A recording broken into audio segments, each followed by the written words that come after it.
اعوذ باللہ السمیع العلیم من الشیطان اللعین الرجیم بسم اللہ الرحمن الرحیم الہی انطقنی بالہدی والہمنی التقوی۔ السلام علیکم ورحمۃ اللہ وبرکاتہ۔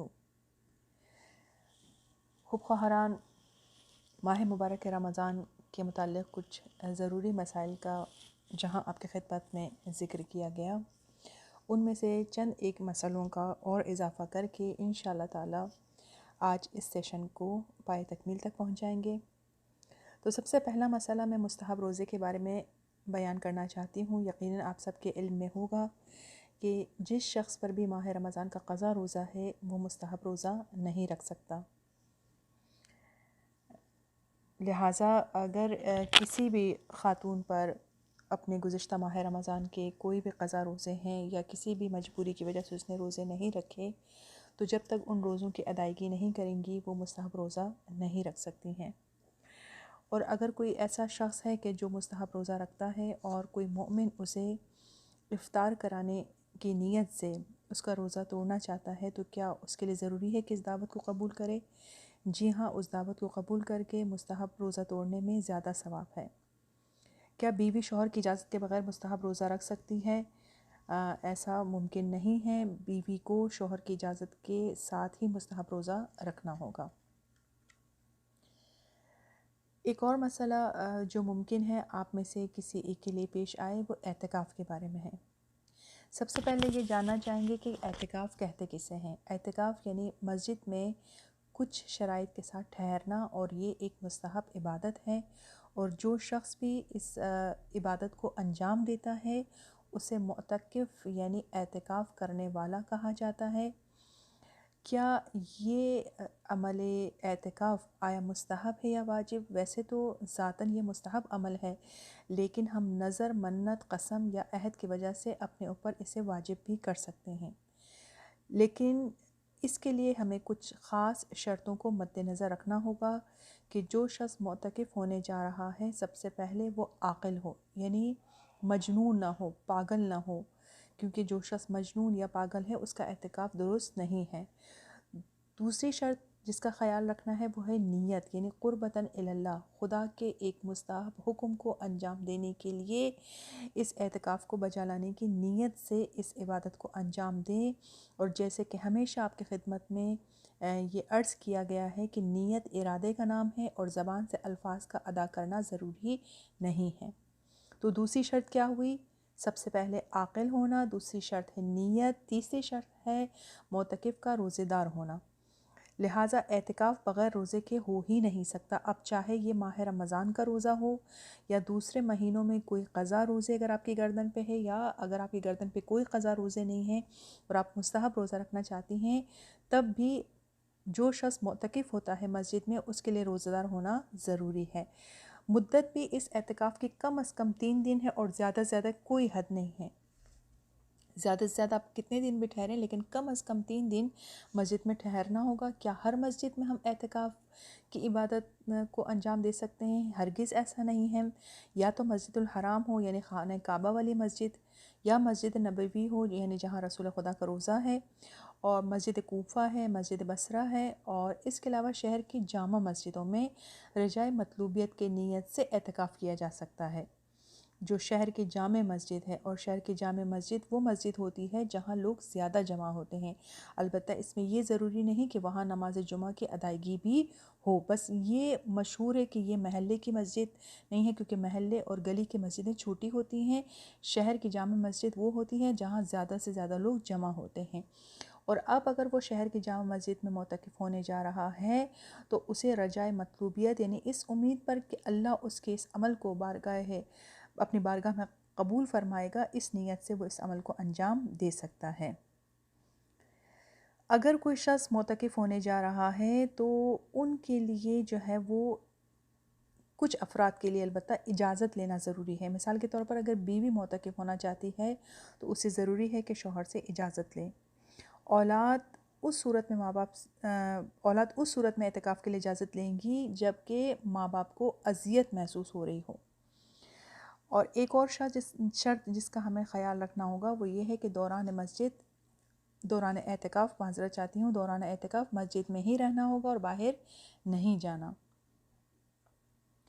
اب یہ اعتکاف کی عبادت جو ہم انجام دینے جا رہے ہیں، اس کی نیت ہمیں کب سے کرنی ہوگی اور یہ 3 دن کیسے کاؤنٹ ہوگا؟ تو مثال کے طور پر اگر آپ فرض کرتے ہیں آپ بدھ، جمعرات اور جمعے کو اعتکاف میں بیٹھنا چاہتی ہیں، تو اس کا آغاز بدھ کے دن اذان صبح سے ہوگا، یعنی اذان فجر سے پہلے پہلے مسجد پہنچنا ہوگا، نیت کرنی ہوگی، اور یہ اعتکاف ختم ہوگا جمعے کی مغرب پر۔ جیسے جمعے کی مغرب کی نماز کی ادائیگی ہو جائے گی، اعتکاف ختم ہو جائے گا۔ اس کے بعد اگر آپ اس کو آگے نہیں بڑھانا چاہتے ہیں تو آپ جو ہے یہ عمل یعنی یہاں پہ ختم ہو چکا ہے اور آپ گھر جا سکتی ہیں۔ تو اس کا مطلب اور خلاصہ یہ ہوا کہ 3 دن اور 2 راتیں مسجد میں ٹھہرنا ضروری ہے۔ اچھا، اگر فرض کریں میں نے اعتکاف کی نیت سے مسجد میں اپنی عبادت کو شروع کیا، لیکن اب میں اس کو کنٹینیو نہیں کرنا چاہتی، تو کیا میں اس کو توڑ کے باہر نکل سکتی ہوں مسجد سے؟ تو اس کے لیے ہے کہ اگر آپ مستحب اعتکاف میں بیٹھ رہی ہیں تو پہلے اور دوسرے دن توڑنا جائز ہے، لیکن جب تیسرے دن آپ نے شروع کیا تو ظاہر سی بات ہے تیسرے دن شروع ہونے کے بعد اب اعتکاف نہیں توڑ سکتے۔ اگر آپ اعتکاف 6 دن کرنا چاہتی ہیں تو چوتھے اور 5ویں دن آپ توڑ سکتی ہیں، چھٹے دن کے شروع ہونے کے بعد آپ اس اعتکاف کو نہیں توڑ سکتی۔ خلاصہ یہ کہ ہر تیسرے دن اعتکاف نہیں توڑا جا سکتا، اور وہ بھی مستحب اعتکاف اگر ہمیں توڑنا ہے تو پہلے اور دوسرے دن توڑنے کی اجازت ہے، تیسرے دن توڑنے کی اجازت نہیں ہے۔ اور منت یا نظر یا قسم یا عہد کی وجہ سے اگر آپ معتکف ہوئی ہیں تو لہٰذا وہ امر واجب ہے اور آپ کو اس کو انجام دینا ہے۔ اب اگر ہم اعتکاف کے دوران مسجد کے اندر موجود ہیں تو کیا ہم بالکل بھی مسجد سے باہر نہیں جا سکتے؟ جی، اگر آپ جان بوجھ کر اور اپنے اختیار سے مسجد سے باہر جا رہی ہیں تو چاہے آپ کو مسئلہ معلوم ہو یا نہ ہو، آپ کا یہ اعتکاف باطل ہو جائے گا۔ لیکن اگر کوئی مجبوری ہو، کوئی استثنائی صورت ہو جس کو عقل تسلیم کرے، شرع کی اجازت ہو یا عرف اس کو ضروری سمجھے، تو اس صورت میں آپ مسجد سے باہر جا سکتے ہیں، لہٰذا ان کنڈیشن میں اعتکاف باطل نہیں ہوگا۔ عقلی ضرورت مثلا ٹوائلٹ کے لیے جا رہے ہیں، شرعی ضرورت مثلا غسل جنابت واجب ہو گئی، عرفی ضرورت یعنی بیمار کی عیادت یا جنازے میں شرکت کے لیے کوئی نہیں ہے، لہٰذا آپ ہی کو مسجد سے جانا ہوگا، تو ان صورتوں میں اگر ہم مسجد سے باہر نکل رہے ہیں تو کوئی مسئلہ نہیں ہے۔ اعتکاف کے دوران کچھ چیزوں کا انجام دینا حرام ہے۔ سب سے پہلے ہے جنسی تعلقات قائم کرنا، جمع کرنا، کوئی اور جنسی لذت لینا، خوشبو کا استعمال، خرید و فروخت۔ ہاں، اگر کوئی کھانے پینے کی کوئی چیز خریدنے پر مجبور ہو، یعنی وہ اپنے افطار کے لیے، سحر کے لیے کچھ خریدنا چاہتا ہے اور مجبوراً خرید رہا ہے تو پھر جائز ہے۔ بزنس کرنا، اب اعتکاف میں بیٹھے ہوئے ہیں، تجارت کر رہے ہیں، چاہے موبائل فون پر ہی کیوں نہ ہو رہا ہو، تو یہ حرام ہے۔ یا مثلا غلبہ حاصل کرنے کے لیے یا اپنی بڑائی جتانے کے لیے بحث و مباحثہ کرنا، کیونکہ جو بھی دینی موضوعات پر ڈسکشن ہو رہی ہوتی ہے وہ صرف خدا کے خوشنودی کے لیے ہونی چاہیے، نہیں کہ اپنے علم کو جتانے کے لیے یا اپنی بڑائی کو جتانے کے لیے ہو۔ یا پھر ہم کسی کو زبردستی اٹھائیں اور خود بیٹھ جائیں اور غصبی بستر پر ہم سو جائیں، تو اس صورت میں بھی ہمارا وہ اعتکاف جو ہے وہ حرام ہو جائے گا۔ یہ تمام امور جن کی ابھی آپ کی خدمت میں توضیح دی گئی دوران اعتکاف، ان کا انجام دینا جو ہے وہ کیا ہے؟ حرام ہے۔ اب کچھ مسئلے جو اسی رمضان سے متعلق ہیں وہ ہے فطرانہ۔ فطرہ ایک زکوٰۃ ہی کی ایک قسم ہے جو فقراء اور مساکین کا حق ہے، اور یہ ماہ رمضان کے روزوں کی قبولیت اور سال آئندہ تک حفظ و امان کا باعث بنتی ہے۔ روایت میں ہے کہ ہر شخص کا فطرہ جان کی حفاظت کا سبب ہے، لہٰذا یہ فطرہ کیا ہر کوئی نکال سکتا ہے؟ اس کی کیا شرطیں ہیں؟ میں بہت خلاصے کے ساتھ آپ کی خدمت میں عرض کرنا چاہتی ہوں کہ اگر کوئی شخص فطرہ نکالنا چاہتا ہے تو سب سے پہلی شرط یہ ہے کہ وہ بالغ ہو، لہٰذا نابالغ پر فطرہ فرض نہیں ہے۔ بالغ ہونے کے ساتھ ساتھ وہ عاقل ہو، لہٰذا پاگل پر بھی فطرہ نہیں ہے۔ اور تیسری شرط یہ ہے کہ وہ فقیر نہ ہو، فقیر پر بھی فطرہ نہیں ہے۔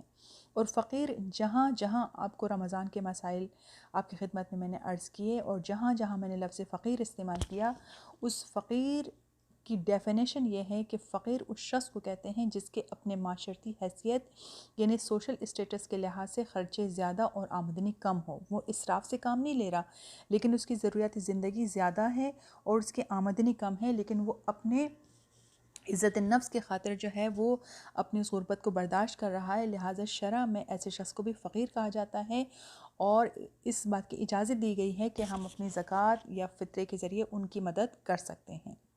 تو تیسری شرط کیا ہوئی کہ وہ فقیر نہ ہو، چوتھی شرط یہ کہ وہ باہوش ہو، لہٰذا اگر کوئی شخص بے ہوش ہے تو اس پر فطرہ نہیں ہے، اور پانچویں شرط یہ ہے کہ وہ غلام نہ ہو، آزاد ہو۔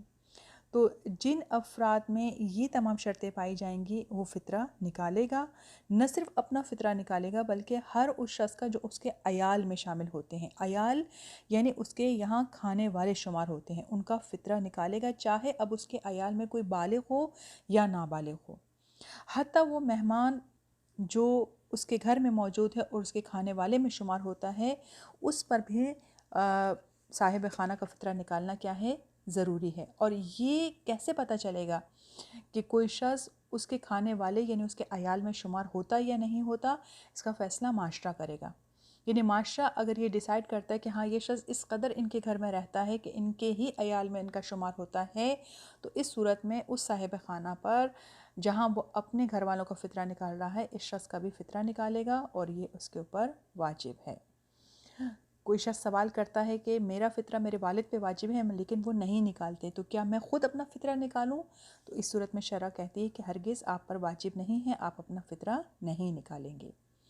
خوب فطرہ نکالنا کتنا ہے یہ آپ ہر سال آپ کو یہ مسئلہ معلوم ہے، لیکن بہت خلاصہ کے ساتھ 3 کلو آٹا یا اس کی قیمت، 3 کلو چاول یا اس کی قیمت، یا آٹا اور چاول جیسی کوئی اور جنس پہ بھی فطرہ نکالا جا سکتا ہے، لیکن جب آپ قیمت نکال رہے ہوں تو آپ ڈیسائیڈ کریں، معین کریں کہ آپ کس چیز کی قیمت نکال رہے ہیں، آیا آپ آٹے کی قیمت نکال رہے ہیں، چاول کی قیمت نکال رہے ہیں، یا اس جیسے کوئی اور غذا جو اس علاقے میں کھائی جاتی ہے اس کی قیمت آپ نکال رہے ہیں جس کا وزن 3 کلو ہو۔ اب جب ہم نے فطرے کی رقم نکالی یا وہ فطرے میں وہ جنس نکال لی ہے، تو ہمیں اس فطرے کو شیعہ اثنا عشری مومن کو، جو کہ فقیر ہو، فقیر وہی جس کی آمدنی کم، اخراجات زیادہ ہیں، فقیر کو دینا ہے، لیکن وہ فقیر جو مومن ہو، یعنی کیا؟ شرابی نہ ہو، بے نمازی نہ ہو، اعلانیہ گناہ کرنے والا نہ ہو۔ اعلانیہ گناہ کرنے والا نہ ہو، اس سے مراد یہ ہے کہ اگر وہ مرد ہے تو اس کی داڑھی شیو نہ ہوئی ہو، اور اگر عورت ہے تو وہ بے پردہ نہ ہو، اور ہمیں یقین ہو کہ اس فطرے کے پیسے کو وہ گناہ کے کاموں میں استعمال نہیں کرے گا، اور ایسے شخص کو فطرہ دینے سے ہماری ذمہ داری کیا ہے؟ پوری ہو جاتی ہے۔ لیکن پھر ہمیں اس بات کا خیال رکھنا ہے کہ غیر سید کا فطرہ سید کو نہیں دیا جا سکتا۔ اب یہ فطرہ کب نکالیں؟ تو شب عید سورج غروب ہونے کے بعد ہم یہ فطرہ نکال سکتے ہیں، اور اگر ہم جو ہے عید کی نماز جیسے گھر کے افراد پڑھ کر آتے ہیں تو نماز پڑھنے سے پہلے بھی اس فطرے کی ادائیگی کر سکتے ہیں، ورنہ ظہر سے پہلے بھی اس فطرے کو ادا کیا جا سکتا ہے۔ اگر فرض کریں کوئی آپ سے یہ سوال کرتا ہے کہ ہمارے نظر میں کوئی ایک ایسا شخص ہے جو مستحق ہے اور ہم اسے فطرے کی رقم دینا چاہتے ہیں لیکن عید سے پہلے دینا چاہتے ہیں، ماہ رمضان میں دینا چاہتے ہیں، تو کیا یہ ممکن ہے؟ جی، اگر آپ دینا چاہتے ہیں تو جس وقت آپ اس کو رقم دے رہے ہیں، کیونکہ یہ شب عید نہیں ہے، تو آپ اسے قرضے کی نیت سے دیں، اور بعد میں عید کی رات کو اس قرضے کو فطرے کے ساتھ ایڈجسٹ کر لیں، یعنی نیت کر لیں کہ جو رقم میں نے قرضے کے طور پہ دی تھی اسی کو میں فطرے میں کاؤنٹ کر رہا ہوں۔ اور فطرہ نکالنے کے لیے بھی ہمیں نیت کرنا ضروری ہے، کیونکہ فطرہ بھی عبادت ہے، اس لیے اس فطرے کو نکالنے کے لیے بھی ہمیں نیت ہی کرنا ہوگا، لیکن نیت دل کے ارادے کا نام ہے، زبان سے نیت کے الفاظ ادا کرنا ضروری نہیں ہے، صرف یہ ارادہ کہ میں یہ کام حکم خدا انجام دینے کے لیے انجام دے رہی ہوں، یہی نیت ہے اور یہی کافی ہے۔ جب آپ کسی کو فطرہ دے رہے ہوں تو یہ ضروری نہیں کہ اس کو بتائیں کہ یہ فطرے کی رقم ہے، کیونکہ بعض اوقات انسان کی عزت نفس مجروح ہو جاتی ہے، اس کی خودداری مجروح ہو رہی ہوتی ہے، تو بہتر ہے کہ ہم اسے نہ بتائیں۔ اور اس کے ساتھ ہی ایک مسئلہ اور میں ضروری سمجھتی ہوں کہ آخر میں آپ کی خدمت میں بیان کروں، وہ یہ ہے کہ کچھ مقامات ایسے ہیں کہ جہاں ہمارے لیے مستحب ہے کہ ہم مبتلات روزہ سے پرہیز کریں، مستحب ہے، البتہ واجب نہیں ہے۔ وہ مسافر کہ جس نے سفر کے دوران روزہ تو باطل کر لیا لیکن ظہر سے پہلے اپنے وطن پہنچا یا اس مقام پہ پہنچا جہاں اسے 10 دن قیام کرنا ہے، تو مستحب ہے کہ اب وہ مبطلات روزہ میں سے کسی امر کو انجام نہ دے۔ وہ مسافر جو ظہر کے بعد اپنے وطن یا جہاں 10 دن اسے ٹھہرنے کا ارادہ ہے اگر وہاں پہنچتا ہے تو مبطلات روزہ کو انجام نہ دے۔ وہ بیمار جو ظہر سے پہلے ٹھیک ہو جائے لیکن اس نے اپنا روزہ باطل کر لیا ہو، وہ مریض جو ظہر کے بعد ٹھیک ہو، وہ عورت جو دن کے کسی حصے میں خون حیض یا نفاس سے پاک ہو جاتی ہے، جس دن وہ پاک ہوئی ہے اس دن بہتر ہے کہ اس کے باقی ماندہ جو ٹائم ہے اب وہ مبطلات روزہ سے پرہیز کرے، یہ مستحب ہے۔ اور وہ کافر جو ماہ رمضان کے کسی دن مسلمان ہو جائے، اس دن اگرچہ کہ اس کا روزہ تو نہیں ہوگا لیکن مستحب ہے کہ مبطلات روزہ میں سے کسی امر کو انجام نہ دے۔ امید کرتی ہوں کہ ماہ مبارک رمضان کے جو مسائل آپ کی خدمت میں بیان کیے گئے ہیں اس کی وضاحت ہو چکی ہو۔ پروردگار آپ سب کی طاعات اور عبادات کو اپنی بارگاہ میں قبول فرمائیں۔ التماس سے دعا، والسلام علیکم ورحمۃ اللہ وبرکاتہ۔